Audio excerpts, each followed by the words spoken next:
TV Câmara, a TV do povo de Natal.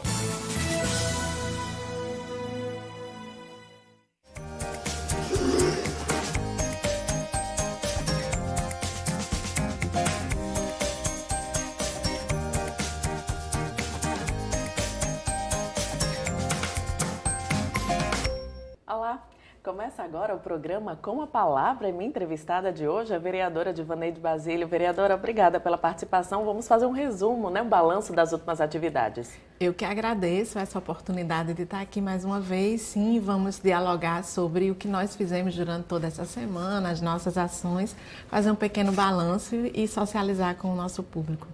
Vereadora, recentemente a Associação Padre Tiago foi reconhecida como utilidade pública. O que é que significa esse título de utilidade pública? É importante dizer que recentemente foi aprovada, mas acho que a gente tem uma dívida com o Padre Tiago, porque desde 1973 que ele desenvolve ações sociais, ações comunitárias na cidade do Natal, especialmente na Zona Norte. E eu fico muito contente em a gente ter podido garantir esse reconhecimento de utilidade pública. Isso faz com que a associação possa, inclusive, receber outros aportes, outras colaborações e mais que isso, reforça um trabalho que já vem sendo realizado. Eu que fui e que sou parte dessa história porque participei dos jardins de infância, porque participei do balé do Padre Tiago, do Projeto Elo. Sou um pouco da minha história se construiu a partir desse espaço de sociabilidade. A gente sabe que nas comunidades muitas vezes tem ausência de creche, tem ausência de espaços lúdicos, de lazer e, sobretudo, de que a juventude possa se desenvolver. E eu tive a chance de participar desses grupos culturais na minha comunidade e hoje estou aqui vereadora e um pouco disso tem a ver com o que o Padre Tiago e a associação também fez na minha própria vida. Vereadora, a senhora é um exemplo, de como essa associação pode mudar a vida de uma criança.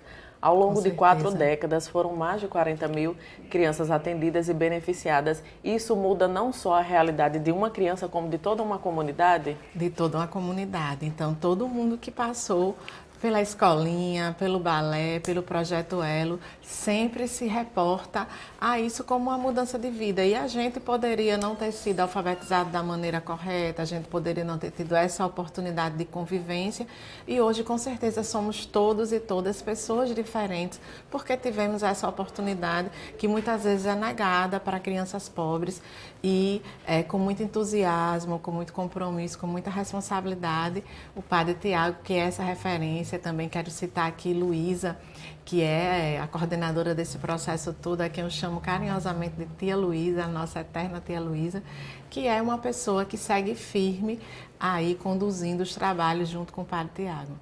Vereadora, falando ainda nessa temática de cuidados com as crianças, com os jovens, os adolescentes, recentemente foi realizado o pleito para a escolha dos conselheiros tutelares. Qual é a importância de escolher, dessa eleição, de serem pessoas escolhidas pela própria população para a garantia dos direitos da criança e adolescente? Você frisou bem, a participação da população. Acho que a primeira coisa é garantir que o Estado democrático se fortaleça. Nesse tempo em que a gente tem perdido conselhos de direitos, garantir que o Conselho Tutelar siga firme e siga com eleições diretas é importantíssimo porque a gente faz com que a sociedade participe. As pessoas que se inscreveram para disputar o Conselho Tutelar foram submetidas a um processo de prova. Então, a gente sabe que você tem ali pessoas que minimamente têm o conhecimento do Estatuto da Criança e do Adolescente. E a gente falou aqui um pouco sobre a Associação Padre Tiago, que ajuda e motiva e incentiva nessa primeira infância. E o que a gente vê com o Conselho Tutelar é que é um processo de continuidade desses serviços que são oferecidos pelo poder público, por associações como essa, que é da garantia do direito quando ele é violado e quando a criança sofre maus tratos, você tem uma rede de acolhimento. Então é preciso que isso funcione de fato, e eu fico muito feliz que tenha acontecido as eleições. Quero inclusive aqui saudar a todos os eleitos, a todas as eleitas, e que façam um bom mandato, que contem com o nosso próprio mandato aqui na Câmara. Nós que discutimos também criança e adolescente, junto com a vereadora Júlia, participo da Frente Parlamentar de Criança e Adolescente, e estamos à disposição para seguir fazendo esse debate aqui com os conselheiros tutelares eleitos. É importante, vereador, o Legislativo andar lado a lado com esse conselho, seja nas discussões, nas audiências da Frente Parlamentar em defesa das crianças e dos adolescentes, ou seja, em qualquer outro espaço aqui no Legislativo, é importante? Com certeza, porque aqui a gente apresenta leis e, de repente, se a gente percebe que tem algumas questões que precisam ser aperfeiçoadas nessa rede de atendimento que não funciona tão bem ou que precise de um realce, a gente pode propor uma nova lei, mas a gente pode fiscalizar o executivo e a gente pode encontrar saídas conjuntas. A gente também recebe muitas denúncias e, com certeza, o nosso papel de caminhar junto com os conselheiros tutelares, com as conselheiras tutelares, vai ajudar a resolver esse quadro de muitas violações. A gente sabe que a gente não está falando de uma única violação, mas de um conjunto. Muitas vezes essa mãe também precisa do acolhimento, e aí a gente vai entrar com esse diálogo com a rede, que também acolhe as mães. Então é importante que a gente saiba que estabelecimento de direitos precisa que uma rede funcione, mas precisa que o Legislativo atue com muita firmeza. Vereadora, falando em rede de ajuda, a Câmara aprovou em segunda discussão o projeto que cria o Centro de Referência em Cidadania LGBT. Esse é um importante instrumento para a garantia dos direitos e também de combate à homofobia. É um espaço que a população LGBT vai dizer assim, eu posso contar, eu tenho um espaço na sociedade. E eu não vou mais morrer, ou eu não vou morrer assim, dessa forma, porque o que a gente vê é que é uma população sendo exterminada, e a gente não pode fechar os olhos para isso. E essa população está sendo exterminada, vítima de preconceito. Quando tem ausência de política pública, tem muito mais mortes envolvidas em todas as esferas. A gente já falou da violação contra criança e adolescente, mas também nós vivemos num estado em que as violações contra as pessoas LGBTs estão cada vez mais atuantes. Infelizmente, as pessoas se sentem autorizadas a matar a outra, a destilar palavras agressivas. E você tem um centro de referência que possa incentivar cursos de qualificação, que possa orientar e ter um atendimento psicossocial, que possa, de fato, acolher, como tem o Centro de Referência das Mulheres, como a Casa aprovou um Centro de Referência em Luto, é, de fato, um espaço de fortalecimento e de dignidade. Acho que o nosso papel aqui é propor saídas. Como eu disse, a gente pode propor para criança e adolescente, mas a gente tem que propor para todos os segmentos. É assim que o parlamento tem que funcionar. Olhar para a diversidade da nossa sociedade. Nós somos uma sociedade plural e todas as pessoas têm dignidade, têm direito a essa dignidade. Portanto, o Centro de Referência LGBT, que foi uma luta desde a época do vereador Hugo Manso, é importante dizer isso. E nosso mandato seguiu fazendo aí essa defesa, porque o mais importante não é quem propôs primeiro, mas é que a política se efetive. Portanto, não tenho problema nenhum de subscrever qualquer projeto, mas de defender, vou defender com o mesmo empenho como se eu fosse a autora inicial. Vereadora, e no dia da aprovação do projeto, a galeria do plenário ficou lotada, né, de pessoas que comemoraram. Então, realmente, foi um importante avanço, foi visto como um grande marco na história. E isso é muito representativo para a população LGBT. E é emocionante a gente perceber que faz sentido, que não é um projeto qualquer, que não é um projeto que vai ficar engavetado, não vai, porque essa população vai correr atrás para torná-lo uma realidade, porque fez isso com o Conselho, porque faz isso com todos os seus direitos, porque é uma população que sofre muito, muito excluída. Cada conquista, ela é muito valiosa e eu acredito que a gente vai conseguir tirar do papel. Vereadora, ainda falando sobre as atividades parlamentares, a senhora realizou uma sessão solene em homenagem às matrizes de raízes africanas e nações do candomblé, de forma inédita aqui na Câmara Municipal. Como é que foi essa solenidade? Então, tem a lei que é do deputado Vicentinho, e é o dia em que a primeira casa foi aberta, o 30 de setembro, e não havia em nenhum lugar aqui do estado, inclusive nunca tinha sido realizada uma cerimônia nesse dia ou em alusão a esse dia.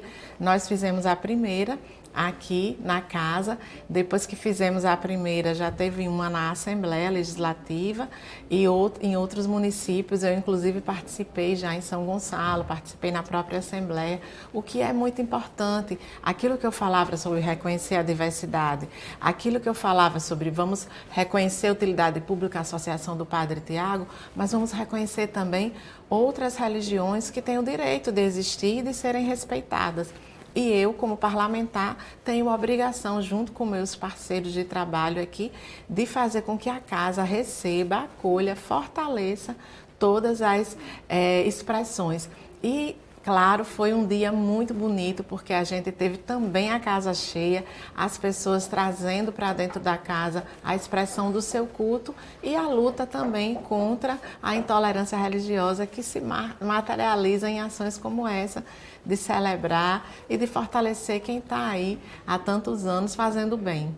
Vereadora, a TV Câmara está sempre na cobertura dos principais eventos aqui da Câmara Municipal e a senhora prestigiou a chegada, a passagem da Santa Padroeira de Natal aqui na Câmara Municipal. É isso? É o pluralismo religioso? Tem que existir uma casa plural que faz uma solenidade, essa solenidade que a senhora falou, que recebe a Padroeira de Natal? Exatamente, a casa tem que estar aberta. Algumas pessoas dizem, mas quando passa a imagem da Santa, é tranquilo, todo mundo vai lá e acolhe. Quando vem uma solenidade de raízes de matrizes africanas, se tem um pouco de resistência. Essa resistência não deve existir, porque a gente acolheu com tanta tranquilidade por tantos anos a passagem de Nossa Senhora da Apresentação, e eu acho que tem que continuar acolhendo. A expressão do pluralismo é isso, é acolher todo mundo. Vereadora, para a gente encerrar nossa entrevista, me fala um pouquinho do trabalho do seu mandato nas comunidades, os bairros visitados, as principais dificuldades e os encaminhamentos. Nós temos um projeto chamado Pé na Comunidade, fizemos agora recente em Neópolis, depois fizemos na Vila de Ponta Negra e depois fizemos uma roda de conversa no bairro de Nossa Senhora da Apresentação, tudo nessa última semana. E foi muito importante para nós poder dialogar com as pessoas sobre o direito à cidade, inclusive é um dos temas que debateremos agora na nossa Comissão de Direitos Humanos, porque faremos também esse debate circular, que é o debate de direitos humanos e plano diretor. Para quem terá direito de ver a orla, quem terá direito de ver o mar, quem terá direito de viver perto da orla, e as áreas de proteção ambiental, de proteção social, de interesse cultural, como esse debate tem se dado, e ouvir as pessoas é muito importante, porque as pessoas querem ver o mar, querem abraçar o mar, querem ter direito a vivenciar o que a natureza e preservar com muito equilíbrio, garantir o desenvolvimento econômico, mas sem perder o desenvolvimento social e cultural. É a natureza para todos, assim como o mundo foi criado, não é isso? Exatamente. Agradeço demais a sua entrevista, vereadora Divaneide Basílio. Obrigada. Agradeço também a sua companhia. Até a próxima edição. Tchau.